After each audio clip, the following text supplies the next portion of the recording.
Singapore's sovereign wealth fund GIC is acquiring a 16% stake in Sunway Healthcare Holdings for 750 million ringgit, confirming The Edge Malaysia's news break over the weekend. In a virtual media briefing, Sunway chairman Tan Sri Dr. Jeffrey Chia said the definitive agreements inked between the parties today stipulate that the group will only be withdrawing from GIC's investment as and when it needs to.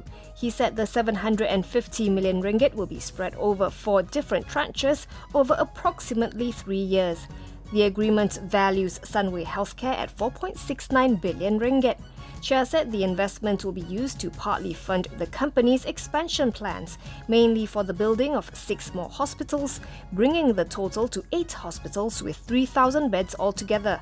In total, the group will be spending about 2 billion ringgit in capex over the next 4 to 5 years, with the investments from GIC to cover about 40% of the amount.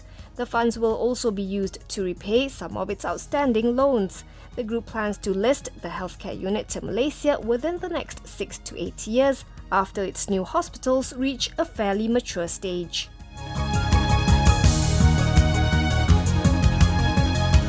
KPMG sees no basis for the legal action taken by its client Serba Dinamik Holdings, who accused the firm of tarnishing the oil and gas outfit's corporate image by raising concerns over its financial accounts. In a response to the EdgeMarkets.com's query today, a KPMG spokesperson said the potential claim relates to a statutory audit that is still in progress, and the firm is unable to make any comments. The spokesperson said the audit is being conducted in accordance with the relevant professional standards, and the firm will vigorously contest any court proceedings. Yesterday, Serba Dinamik announced that its board had decided to take legal action against KPMG, alleging that the external auditor had been negligent and breached its contractual and statutory duties to the group. Its legal consultant, Tan Sri Muhammad Shafi Abdullah, said KPMG had raised the red flags in an inappropriate manner. Meanwhile, the group's newly appointed chairman, Datuk Muhammad Ilyas Pakir Muhammad, claimed that KPMG has blown the audit issues out of proportion.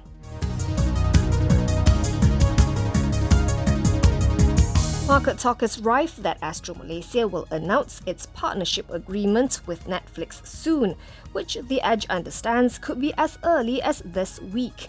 The Edge also understands that the actual service will not take place immediately after the signing announcement and will be available on the Astro box in a couple of months. When contacted, Astro said it was not able to comment on the matter. In a results call with analysts yesterday evening, Astro said that it will be signing another tie-up with a subscription-based video-on-demand service soon, but did not share the timeline or details. This comes hot on the heels of Astro's partnership with the Walt Disney Co. to launch the Disney Plus Hotstar streaming platform in Malaysia earlier this month. Additionally, Astro also launched its standalone subscription-based and advertising-supported streaming service Suka earlier this month. Astro also has some content from streaming players HBO Go and China's iQIYI on its platform. Maybank Investment Bank Research noted in a report today that the recent developments will hopefully help to ebb churn rates, which the research house gathers remain relatively high. According to Maybank analyst Yin Xiaoyang, first quarter FY22 TV subscription revenue eased 3% quarter-on-quarter. He kept his buy call and RM1.33 target price on the stock. Shares in Astro traded 5.6% lower today at RM1.18.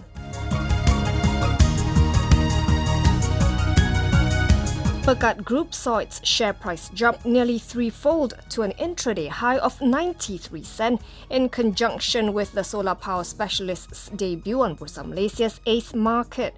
At the close, Pekat, which was listed at 32 sen, had pad gains to end the day at 81.5 sen.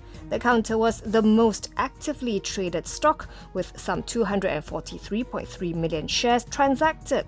Pekat's shares earlier opened at 85 sen. The company, which also specializes in earthing and lightning protection, is pushing ahead to expand its businesses with the listing proceeds. Its managing director Chin Su Mao said in a statement, in conjunction with today's listing, that the company expects to benefit from favorable government initiatives, financial incentives and tax breaks for the PV industry and a rebound in the construction sector, driven by the resumption of activities across all subsectors. He said government policies and incentives will act as growth catalysts in the Malaysian solar PV industry for the residential, commercial and industrial segments.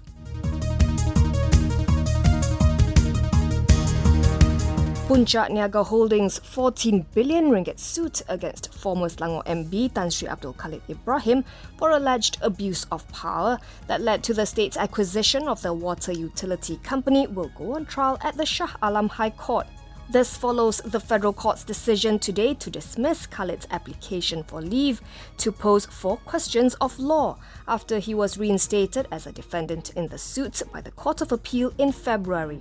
Federal Court Judge Datuk Vernon Ong Lam Kiat, who heard the leave application, said that he was mindful that this was an interlocutory application involving the appellate court's decision for full trial to be entered, overturning the High Court decision to strike out the suit. He said the question of whether the suit is time-barred had not been decided by the High Court and Court of Appeal. He also accepts the leave questions are of general importance. Since neither the High Court or Court of Appeal made a ruling, Ong said he feels the threshold of Section 96 on granting leave, Court of Judicature Act 1964, had not been met. He also said the leave questions posed are mixed with facts and law and need to be properly ventilated in the trial. The court ordered Khalid to pay 30,000 ringgit costs to Puncak Niaga.